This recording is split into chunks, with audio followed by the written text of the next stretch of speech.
नमस्कार दोस्तों, स्वागत है आपका हमारे YouTube channel study with Usha में। और आज मैं आपके लिए हिंदी साहित्य के आधुनिक काल के बहुत ही महत्वपूर्ण प्रश्न लेकर आई हूँ। मैं आशा करती हूँ आपको यह वीडियो पसंद आएगी। अगर आपको यह वीडियो पसंद आए तो कृपया चैनल को सब्सक्राइब करना ना भूलें। चलिए शुरुआत करते हैं अपने पहले प्रश्न से। आचार्य शुक्ल ने आधुनिक काल को क्या नाम दिया है? ठीक है, तो यहाँ पे हम बात कर रहे हैं आचार्य शुक्ल की। ठीक है, तो आचार्य शुक्ल ने आधुनिक काल को क्या नाम दिया है? ऑप्शन नंबर ए गद्य काल, ऑप्शन नंबर बी वर्तमान काल, ऑप्शन नंबर सी आधुनिक काल, या फिर ऑप्शन नंबर डी इनमें से कोई नहीं। ठीक है, अगर हम आचार्य शुक्ल की बात करते हैं तो इन्होंने आधुनिक काल को, ठीक है, क्या नाम दिया है?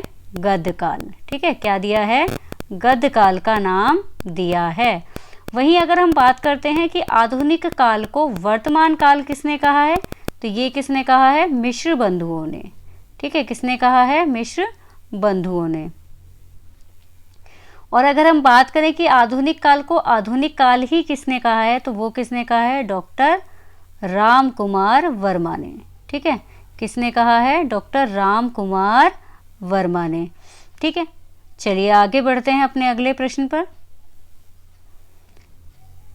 बद्री नारायण चौधरी प्रेमघन, ठीक है, बद्री नारायण चौधरी प्रेमघन उर्दू में, ठीक है जी, किस नाम से कविता लिखते थे? Option number A Niyas, option number B Abr, option number C Rasa, या फिर ऑप्शन नंबर डी आफताब। ठीक है, तो अगर हम प्रेमघन की बात करें तो प्रेमघन उर्दू में जो कविताएं लिखते थे वो किस नाम से लिखते थे? अब्र नाम से। ठीक है, चलिए आगे बढ़ते हैं अपने अगले प्रश्न पर। भारतेंदु का खड़ी बोली में रचित कविताओं का संग्रह किस नाम से है? ऑप्शन नंबर ए फूलों का गुच्छा, ऑप्शन नंबर बी प्रेम तरंग, ऑप्शन नंबर सी प्रेम सरोवर, या फिर ऑप्शन नंबर डी प्रेम माधुरी। ठीक है, तो अगर हम भारतेंदु का खड़ी बोली में रचित कविताओं के संग्रह की बात करें तो वह क्या है? फूलों का गुच्छा। ठीक है, चलिए अगले प्रश्न पर बढ़ते हैं। आचार्य रामचंद्र शुक्ल की दृष्टि से किस युग के लेखकों की दृष्टि व्याकरण के नियमों पर अच्छी तरह नहीं जमी थी? ऑप्शन नंबर ए द्विवेदी युग, ऑप्शन नंबर बी भारतेंदु युग, ऑप्शन नंबर सी छायावादी युग, या फिर ऑप्शन नंबर डी प्रगतिवादी युग। ठीक है, तो अगर हम बात करें कि ऐसे कौन सा मंडल था जिसके लेखकों की दृष्टि व्याकरण पर बहुत अच्छी नहीं थी, ठीक है, नियमों के व्याकरण के नियमों पर अच्छी तरह नहीं जमी थी, तो वो कौन थे?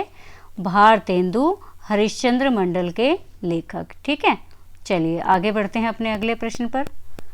भारतेंदु की कौन सी रचना पयार छंद में लिखी गई है?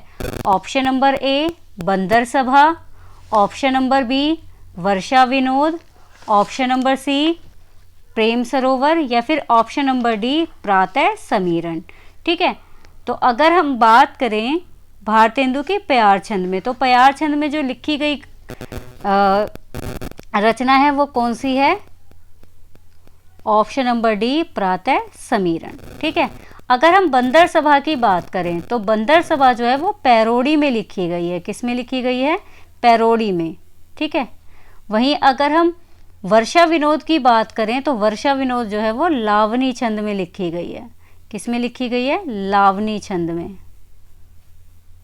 चलिए अगले प्रश्न पर बढ़ते हैं। जो हो मैंने आप कई बेर परिश्रम किया कि खड़ी बोली में कुछ कविता बनाऊं, पर वह मेरे चित्त अनुसार नहीं है। ठीक है, तो यह जो कथन है वह किसका है? Option number A Pratap Narayan Mishra, option number B Balkrishna Sharma, option number C Bharatendu Harishchandra, या फिर option number D Shridhar Pathak. ठीक है, तो अगर हम इन पंक्तियों की बात करें तो यह किसकी हैं? Option number C Bharatendu Harishchandra की। ठीक है, और परीक्षा में कई बार ये पूछी गई हैं। चलिए अगले प्रश्न पर बढ़ते हैं अपने।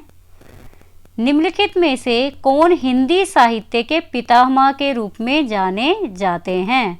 ठीक है, ऑप्शन नंबर ए Maithili Sharan Gupt, option number B Bharatendu Harishchandra, option number C Ramdhari Singh Dinkar, option number D Mahavir Prasad Dwivedi.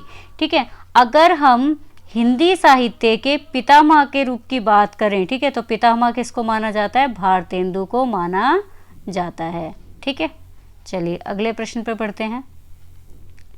इनमें से किस लेखक का संबंध भारतेंदु मंडल से नहीं था? ठीक है, तो इनमें से कौन से ऐसे लेखक हैं जो कि भारतेंदु मंडल के नहीं हैं? Option number A Pratap Narayan Mishra, option number B Balkrishna Bhatt, option number C Badri Narayan Chaudhary Premghan, या फिर option number D Jagmohan Singh Thakur. ठीक है, तो अगर हम बात करें कि कौन इसमें नहीं है, तो वो कौन नहीं है? बालकृष्ण भट्ट। ठीक है, जो बालकृष्ण भट्ट हैं वो भारतेंदु मंडल के लेखक नहीं हैं। बाकी प्रताप नारायण मिश्र भी हैं और प्रेमघन भी हैं और जगमोहन सिंह ठाकुर भी हैं। चलिए अगले प्रश्न पर बढ़ते हैं। भारत भारती के रचयिता कौन हैं? बहुत ही महत्वपूर्ण प्रश्न है और कई बार परीक्षा में पूछा गया है। ठीक है, तो option number A Bharatendu, option number B Pratap Narayan Mishra, option number C Makhanlal Chaturvedi, या फिर option number D Maithili Sharan गुप्त। ठीक है, अगर हम भारत भारती की बात करें तो यह किसकी रचना है? माखनलाल चतुर्वेदी की। किसकी रचना है? माखनलाल चतुर्वेदी की। चलिए आगे बढ़ते हैं। निम्नलिखित में से क्या स्वतंत्रतावादी साहित्य की प्रमुख विशेषता नहीं है? पूछ रहा है। ठीक है, तो यह बाह्य जगत को अधिक महत्व देता है, यह सब प्रकार की रूढ़ियों से मुक्त होता है, इसमें कल्पना और असाधारणता प्रचार्य रहता है, अभिव्यंजना में यह सांकेतिक और व्यंजना में प्रधान होता है। तो इसका जो सही ऑप्शन है कि क्या नहीं है, तो वो हो जाएगा हमारा ऑप्शन नंबर ए, बाह्य जगत को अधिक महत्व देता है, जबकि स्वतंत्रतावादी जो रचनाएं होती हैं उनमें ऐसा नहीं होता। ठीक है, चलिए आगे बढ़ते हैं। निज भाषा उन्नति अह सब उन्नति को मूल, बिन निज भाषा ज्ञान के मिटे न हिय को शूल। तो यह जो पंक्तियां हैं बहुत ही प्रसिद्ध पंक्तियां हैं और बार बार जो है परीक्षा में पूछी जाती हैं। तो ये किसकी पंक्तियां हैं? Option number A Kartik Prasad Khatri की, option number B Bharatendu Harishchandra की, option number C Balkrishna Bhatt, या फिर option number D Pratap Narayan Mishra. ठीक है, तो अगर हम इन पंक्तियों की बात करें तो यह पंक्तियां किसकी हैं? Option number B Bharatendu Harishchandra की। ठीक है, चलिए अगले प्रश्न पर बढ़ते हैं। हिंदी हिंदू हिंदुस्तान का नारा किस साहित्यकार ने दिया था? Option number A Sardar Puran Singh, option number B Pratap Narayan Mishra, option number C Bal Mukund गुप्त, या फिर ऑप्शन नंबर डी सरदार पूर्ण सिंह। ठीक है, तो हिंदी हिंदू हिंदुस्तान की अगर हम बात करें तो यह किस साहित्यकार ने नारा दिया था? Option number B Pratap Narayan Mishra ने। किसने दिया था? प्रताप नारायण मिश्र ने। तो यह था आज का आखिरी प्रश्न। इसी के साथ ही यह वीडियो समाप्त होती है। अगर आपको यह वीडियो पसंद आई हो और यह प्रश्न आपके किसी भी प्रकार से लाभदायक रहे हो तो कृपया वीडियो को लाइक करें, शेयर करें और चैनल को सब्सक्राइब करना ना भूलें। धन्यवाद।